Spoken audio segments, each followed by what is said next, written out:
Nyako Ramogi launch mar points apago chiko kuma pare kindgi kod Black Blood. Samuel Asati nyako Ramogi gin mago kuom jotugo mane okelo loch makamano.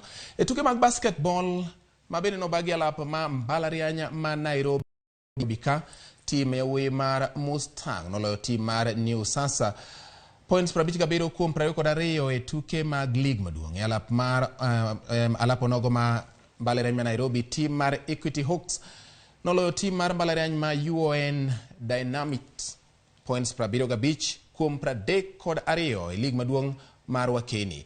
Equity Hawks nokawo loch e kwota mokwongo points 15 kuom 5 ka kwota mar ariyo bende ne gikawo loch mane otero tugono e yueyo points 36 kuom 20. Team mar Hawks no dhi mbele kod tugo maber kendo yudo loch mar points 17 kuom 6 gi 22 kuom 6 kaluwore mane omiyo gi loch mar points 75 kuom 32.